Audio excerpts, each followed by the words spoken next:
Hello, Memphis. I'm Johnny Cash.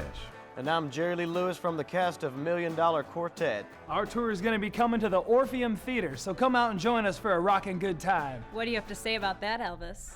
Well, I guess I'd have to say thank you. Thank you very much. $1 Million Quartet is essentially a staged recreation of an actual event. At Sun Studios, December 4th, 1956, and what was a glorified jam session has become a story where you get to take a very intimate look into not only the lives of these four legends, but the beginning of rock and roll music and the man who gave this to the world, Sam Phillips. And they just sang a bunch of songs. They jammed the way musicians do.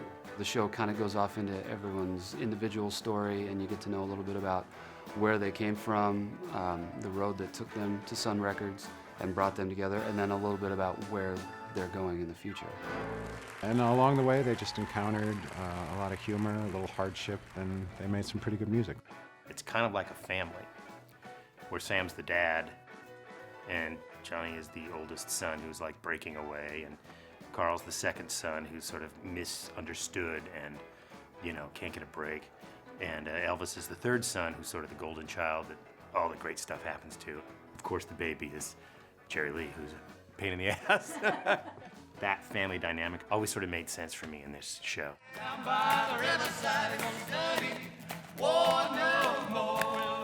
Because they're not even your standard musical theater audience members that are just so thoroughly entertained, and they walk away going, oh my gosh, that was so amazing. All over the United States, that interest is still there, you know, and it's going to be very exciting. There's not very many shows like this that appeals to all walks of life and ages. And by the end of the night, they're all on their feet, they're all clapping, some of them are dancing in the aisles, twisting, shaking, and having a great time. This show is kind of designed for that. You know, it's not really designed for people to sit there with their hands folded in their laps. It's very raw, and it's very intimate, and you really get to see a really different side to each one of these people. I think this story is a story that will speak to you and encourage you and inspire you all at the same time.